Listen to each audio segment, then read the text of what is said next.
On ne se pose jamais la question, mais chaque fois qu'on fait nos courses, qu'on achète un vêtement, ou même qu'on jette nos poubelles, il y a ce geste automatique. On attrape un sac plastique, transparent, léger, presque invisible, un objet tellement banal qu'on oublie même qu'il existe. Mais imagine un instant, et si demain matin, tous les sacs plastiques du monde disparaissaient? Pas progressivement. D'un coup. Plus un seul sac dans les supermarchés, les pharmacies, les boutiques, plus rien pour transporter, emballer, protéger. Qu'est-ce qui se passerait vraiment? Au début, ça ressemblerait à une victoire. Les océans respireraient enfin ces millions de tonnes de plastique qui étouffent les tortues, qui forment des continents flottants au milieu du Pacifique, qui se décomposent en microparticules invisibles dans notre eau, notre nourriture, notre sang. Tout ça terminé. Les plages redeviendraient propres. Les animaux marins ne mourraient plus l'estomac plein de fragments colorés. On aurait l'impression d'avoir enfin réparé une erreur monumentale. Et puis il y a l'image, celle du consommateur responsable qui arrive au marché avec son tote bag en coton bio, ses bocaux réutilisables, son panier en osier. On se dirait qu'on revient à une époque plus simple, plus authentique, que finalement on n'a jamais eu besoin de ces sacs, qu'on s'est juste habitué à la facilité. Mais il y a un détail auquel on ne pense jamais. Les sacs plastiques ne servent pas qu'à transporter des courses. Dans les hôpitaux, ils protègent les poches de sang, les instruments stérilisés, les prélèvements médicaux, pas par hasard, parce qu'ils sont imperméables, transparents, hermétiques et surtout jetables. Impossible de les remplacer par du tissu qu'il faudrait laver entre chaque usage. Impossible de garantir la même stérilité.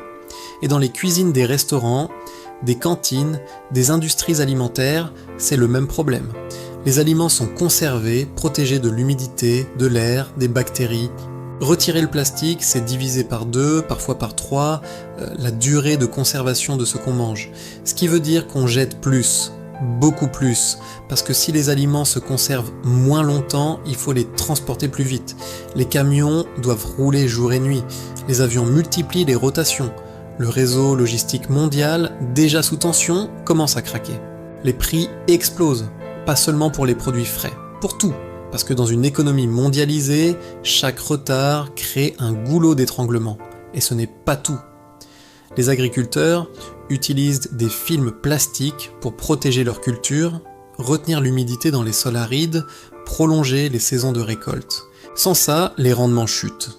Dans certaines régions du monde, c'est la différence entre manger et ne pas manger, entre rester sur sa terre et migrer. Pendant ce temps, pour remplacer les sacs plastiques, on produit en masse des alternatives. Des sacs en papier, en coton, en amidon de maïs, mais fabriquer un sac en coton consomme 7000 litres d'eau. Un sac en papier nécessite 4 fois plus d'énergie qu'un sac plastique, et ces alternatives aussi finissent dans les décharges, juste avec une meilleure conscience.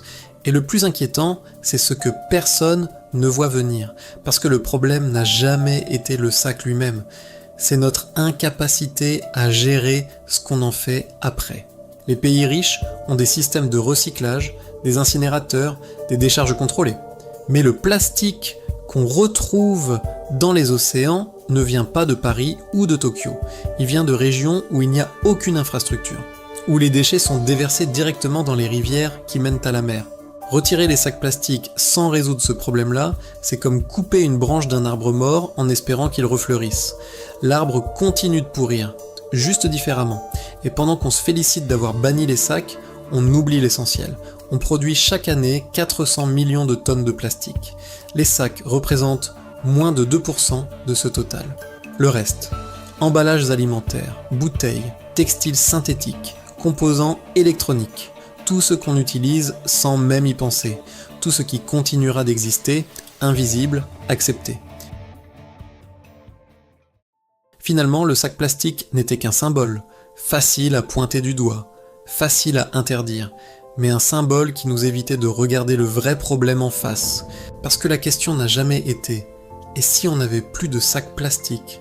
La vraie question c'est « et si on arrêtait de croire qu'une interdiction simple peut résoudre un système complexe ?» Le sac plastique ne contrôlait pas nos vies, c'est notre besoin de solutions faciles qu'il fait.